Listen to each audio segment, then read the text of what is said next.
berjalan dalam firman-Mu, hatiku siap.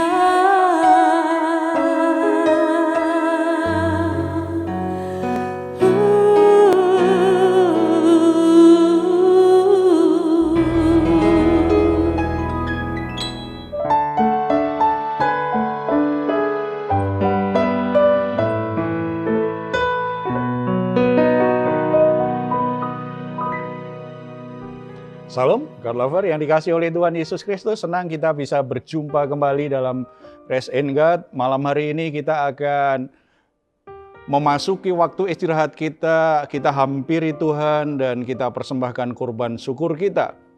Kita bawa semua pergumulan beban berat kita sepanjang hari ini. Karena Tuhan Yesus sendiri berkata, "Marilah kepadaku yang letih lesu dan berbeban berat, aku akan memberikan kelegaan kepadamu." Mari kita bersatu di dalam doa.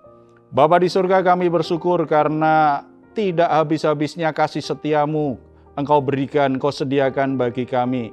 Malam hari ini kami menghampiri tata kasih karunia-Mu, kami membawa semua beban berat, pergumulan, dan hal-hal yang membebani hati kami. Karena kami percaya bahwa Engkaulah sumber kelegaan, Engkaulah sumber damai sejahtera. Engkaulah Tuhan yang sungguh-sungguh mengasihi kami, yang peduli dengan hidup kami.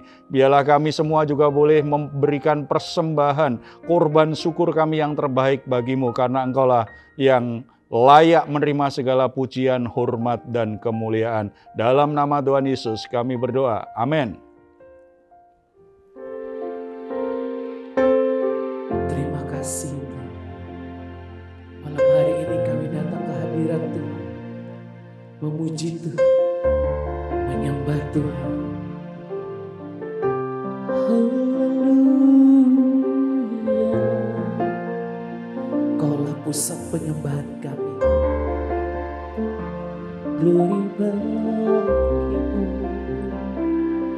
Bila Tuhan menjadi kepala rumah ini, maka berkat kehidupan tercurah selalu.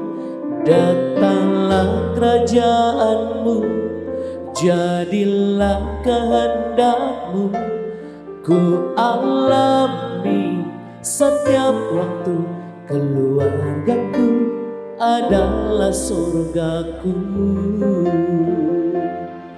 Haleluya. Aku dan seisi rumahku akan selalu menyembah-Mu, Tuhan dan Rajaku, di dalam kasih karunia-Mu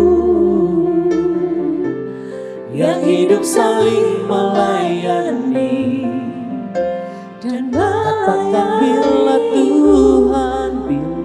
Tuhan menjadi kepala rumah ini, maka berkat kehidupan tercurah selalu. Datanglah kerajaan-Mu, jadilah kehendak-Mu. Ku alami setiap waktu, keluargaku adalah bila Tuhan menjadi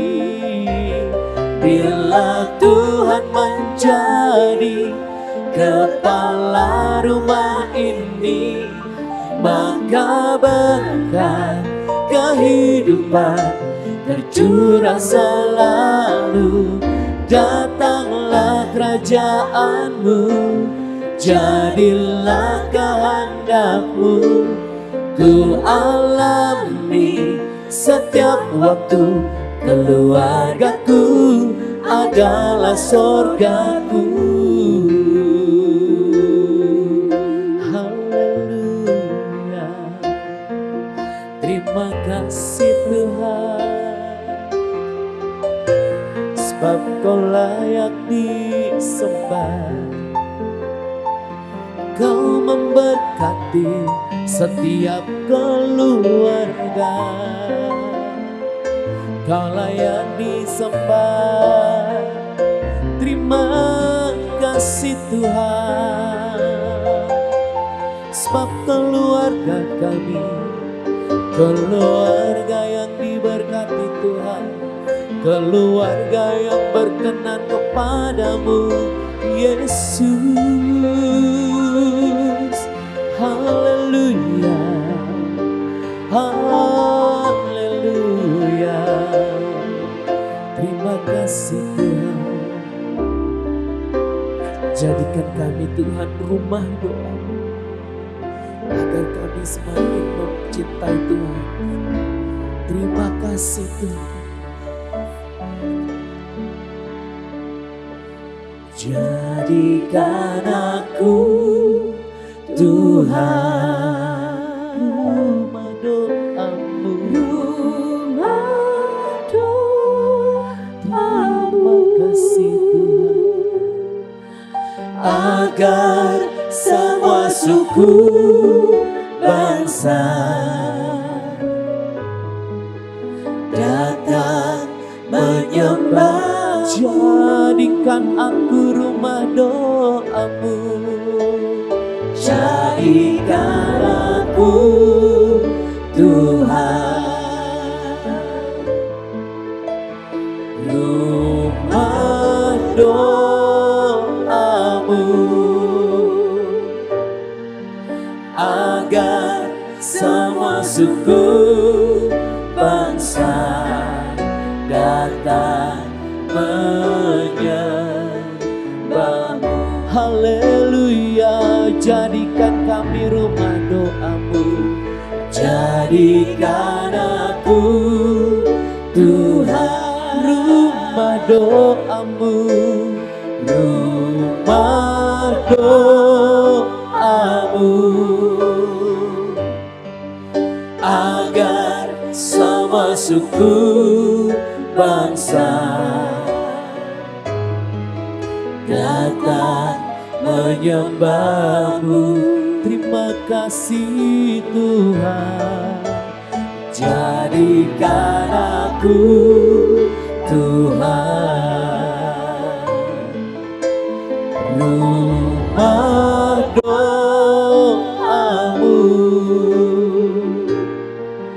agar semua suku bangsa datang menyembah-Mu.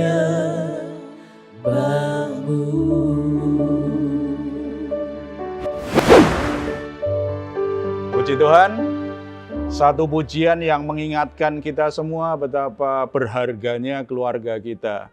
Berbicara tentang keluarga, tidak bisa dilepaskan peranan terpenting dalam keluarga, yaitu kepala keluarga. Karena kepala keluarga lah yang dipakai Tuhan untuk mengalirkan berkat bagi anggota keluarga, terutama kepada anak-anaknya.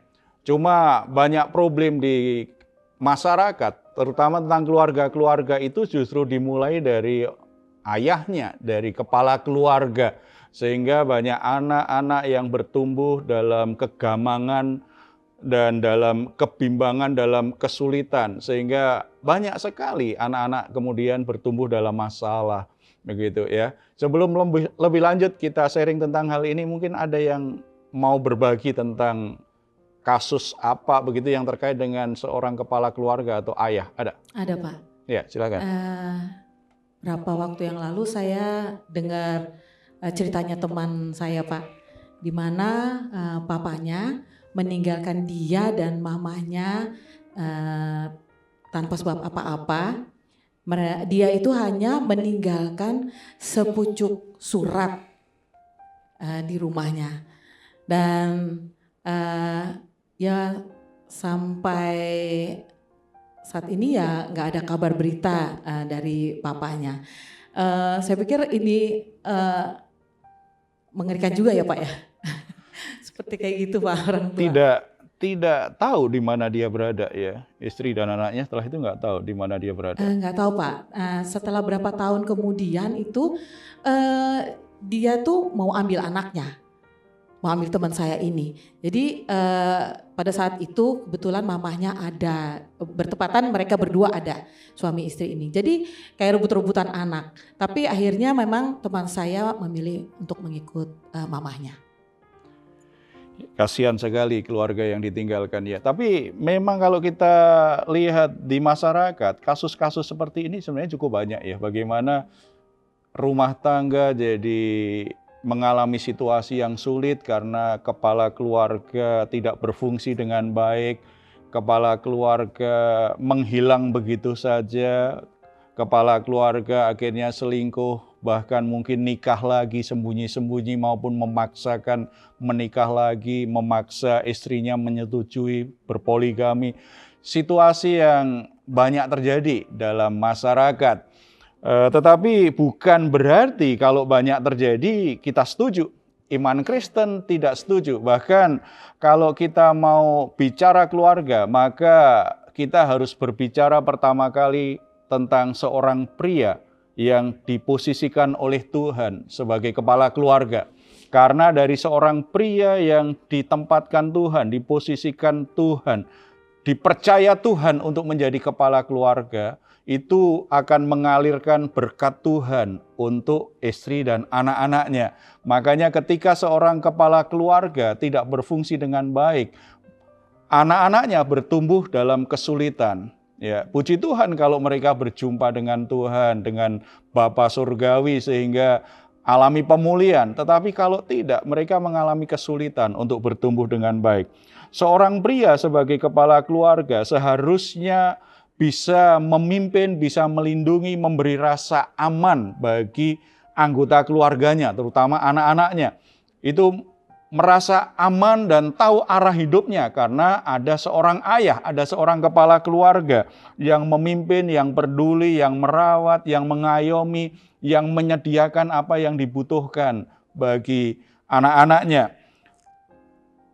Fenomena tentang problem seorang ayah, seorang kepala keluarga ini begitu merusak dunia ini. Makanya penting sekali seorang kepala keluarga menjaga betul integritasnya. Para pria, siapapun bapak yang saat ini melihat siaran ini bisa melihat kalau saudara sebagai seorang pria kemudian menikah, saudara diberi kepercayaan sangat besar oleh Bapa Surgawi, oleh Tuhan menjadi kepala keluarga.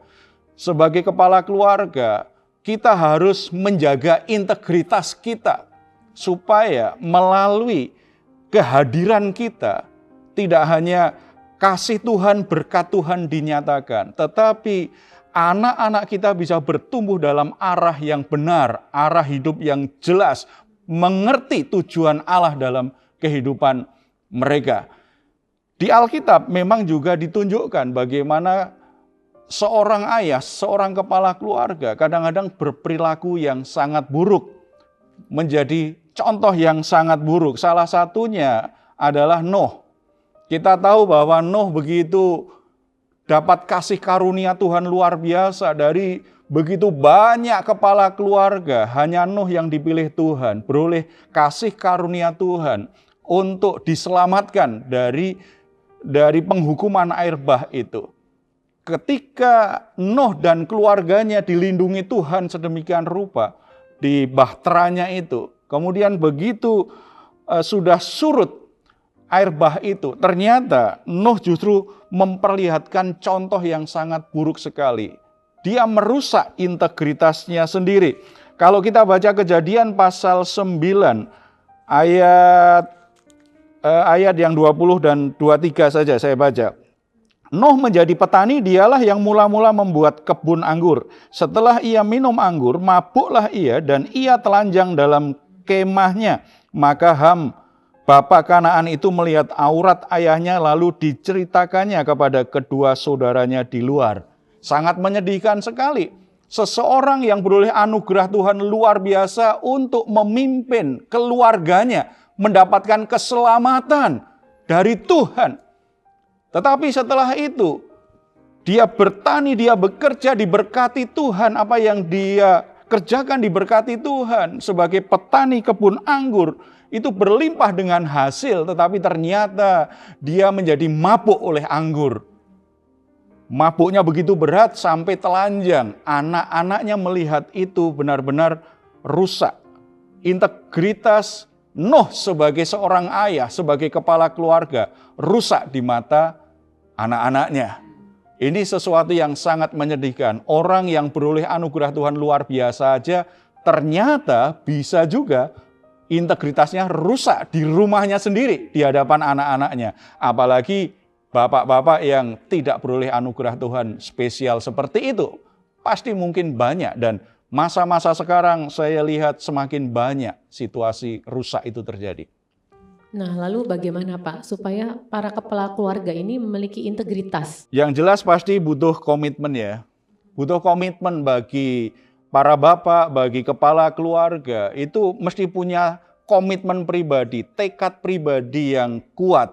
Bahwa saya ingin kehadiran saya di rumah ini, di keluarga ini, menumbuhkan kepercayaan istri dan anak-anak, membuat mereka akhirnya bisa respect terhadap aku, menghormati aku, mau mendengar aku.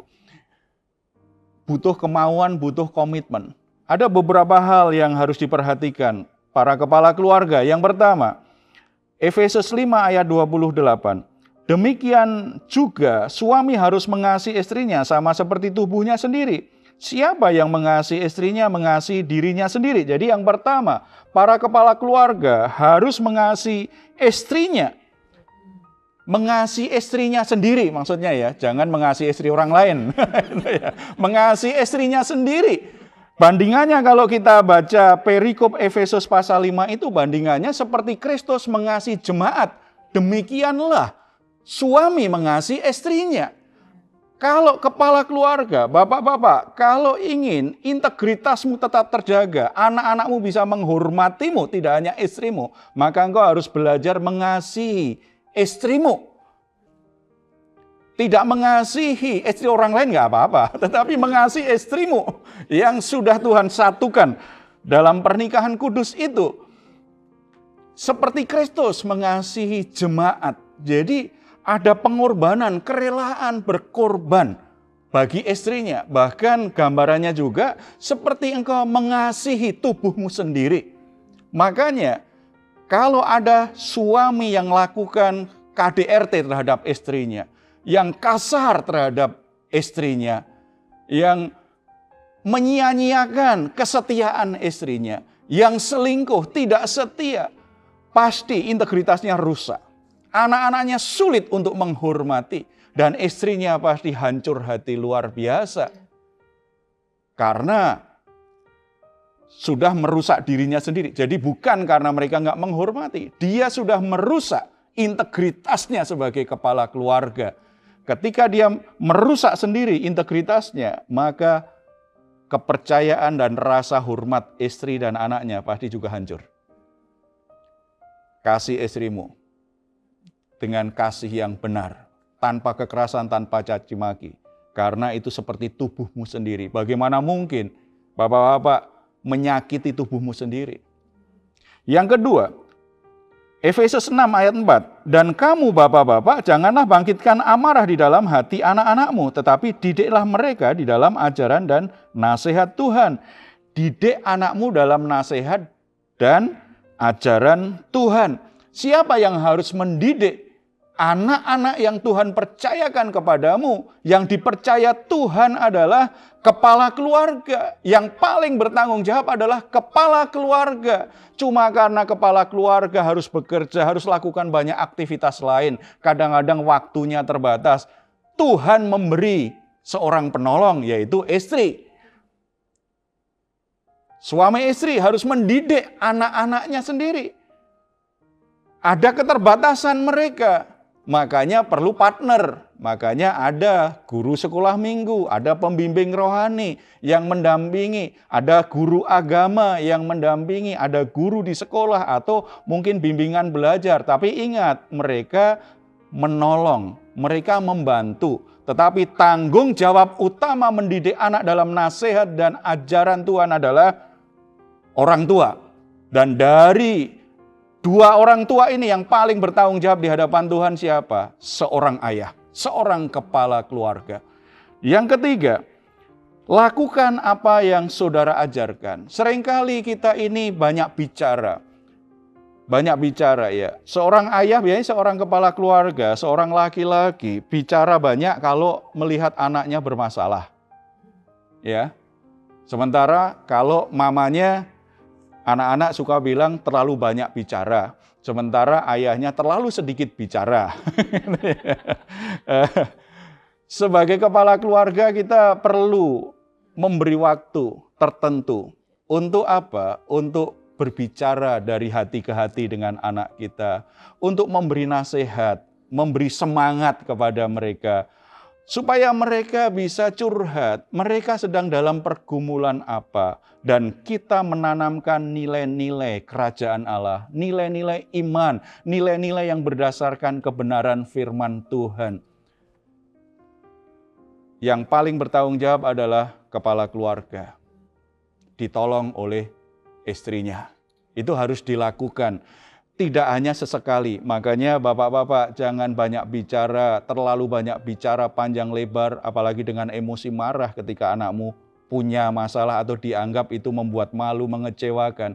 Kalau itu terus-menerus dilakukan, anaknya akhirnya punya pola. Dia akan berulah terus karena dia ingin mendapatkan perhatian dari saudara sebagai seorang ayah. Tidak, lakukan. Itu sebagai sebuah tanggung jawab. Hari demi hari berbagai kesempatan kita lakukan. Tidak hanya kita punya tanggung jawab memberi nasihat dan mendidik anak kita dalam ajaran Tuhan. Kita harus memperlihatkan bahwa nasihat dan ajaran kita itu juga kita lakukan. Para bapak harus berani, kepala keluarga harus berani berkata kepada anak-anaknya, "Nak, kalau kamu membuat keputusan, belajar dari papa, bagaimana papa minta pimpinan Tuhan supaya keputusan tidak salah. Nah, kalau kamu alami kegagalan, kamu bisa lihat papa, bagaimana papa bangkit dari kegagalan karena papa mengandalkan Tuhan. Nah, kamu bisa kecewa, bisa sangat marah bahkan dengan situasi yang kamu alami. Kamu belajar dari Bapak, bagaimana Bapak akhirnya mengatasi kekecewaan, bagaimana mengatasi kekhawatiran di dalam Tuhan Yesus Kristus. Jadi kita orang-orang yang punya integritas itu selalu berani berkata, tidak hanya bicara nasihat dan ajaran, tetapi memperlihatkan dirinya sendiri juga sebagai contoh bahwa apa yang dikatakan itu dia jalani. Dia lakukan. Ini tantangan besar bagi para ayah, bagi para kepala keluarga. Kalau sungguh-sungguh ingin menjadi kepala keluarga yang berintegritas, jangan hanya bicara, jangan hanya memberi nasihat, tetapi perlihatkan dirimu sebagai alat peraga kebenaran itu. Jadi model yang bisa diteladani, yang bisa diikuti. Amen. Di mana anak-anak kita akhirnya mengikuti jalan hidup kita. Yes. Jadi saudara-saudara, para kepala keluarga, kita punya tanggung jawab yang sangat besar di hadapan Tuhan dan kita menentukan berkat bagi keluarga kita. Kita menentukan bagaimana pertumbuhan anak-anak kita ke depan. Oleh sebab itu, ambil tanggung jawabmu. Jadilah kepala keluarga yang berintegritas. Amin. Kerjakan apa yang harus dikerjakan. Amin. Kasihilah istrimu seperti Kristus mengasihi jemaat. Seperti Amin. Engkau mencintai tubuhmu, merawat tubuhmu. Perlakukan istrimu seperti itu. Dan didik, nasihati anak-anakmu dengan segenap hati di jalan Tuhan. Jadikan dirimu sendiri alat peraga dari ajaran-ajaran Tuhan. Kita bersatu dalam doa. Bapa di surga, kami bersyukur karena Tuhan sudah memberikan para pria sebagai kepala keluarga, orang-orang yang tepat, orang-orang yang Tuhan berikan anugerah untuk menjadi saluran berkat bagi istri dan anak-anak. Saat ini hamba-Mu berdoa untuk para kepala keluarga, pergumulan-pergumulan, kesulitan-kesulitan yang sedang mereka hadapi. Kami sangat percaya Engkau tidak pernah meninggalkan mereka. Berikan mereka pertolongan, berikan mereka hikmat, agar mereka bisa memimpin keluarganya dalam hikmat, dalam kuasa dan kebenaran Tuhan. Berkati semua usaha, semua pekerjaan yang mereka lakukan untuk bisa memenuhi kebutuhan keluarganya. Tuhan berkati para ayah, Tuhan berkati para suami, agar mereka benar-benar bisa jadi kepala keluarga yang boleh mengalirkan berkat bagi anggota keluarganya.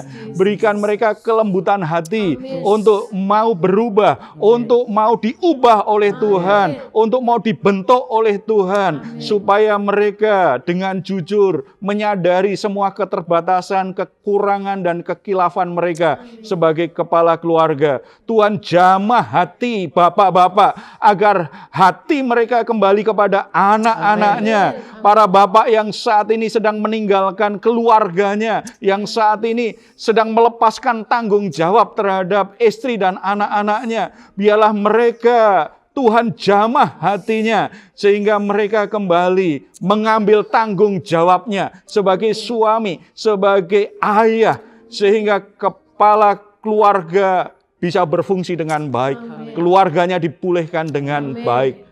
Bapa di surga, kami juga berdoa untuk keluarga-keluarga yang berjalan tanpa kehadiran seorang ayah. Anak-anak yang tumbuh tanpa kehadiran seorang ayah. Mereka mungkin merasa kesepian, mereka mulai gamang dengan perjalanan hidupnya. Bapa, mari Engkau hampiri anak-anak seperti ini. Mari Engkau hampiri Bapa, sehingga mereka boleh mengalami perjumpaan pribadi dengan-Mu Tuhan. Ayahnya secara jasmani mungkin meninggalkan mereka dengan berbagai macam cara. Tetapi Engkau adalah Bapa yang sempurna, yang tidak pernah meninggalkan mereka.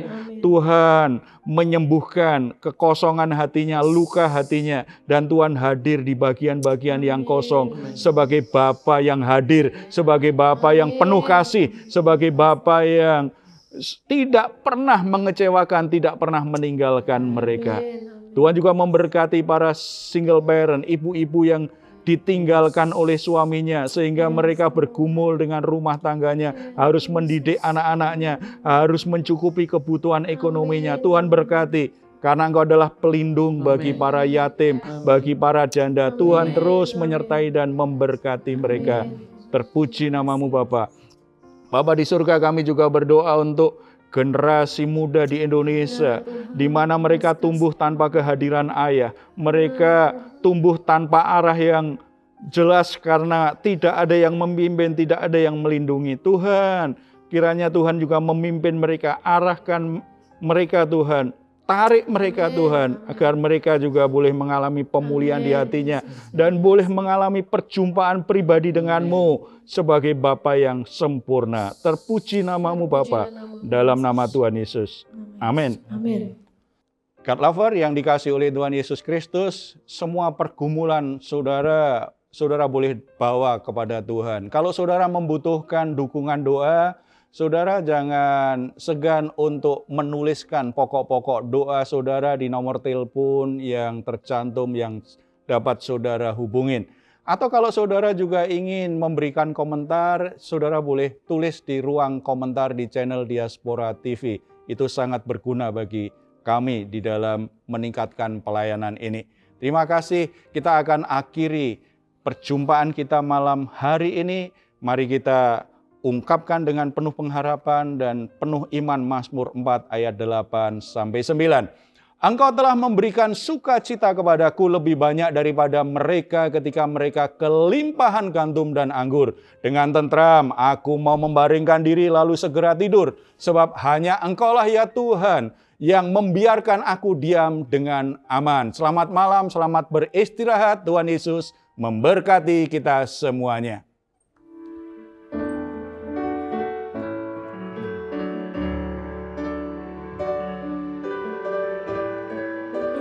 Jadikan aku Tuhan rumah doamu, agar semua suku bangsa datang menyembahmu. Jadikan aku Tuhan rumah doamu, agar semua suku, bangsa,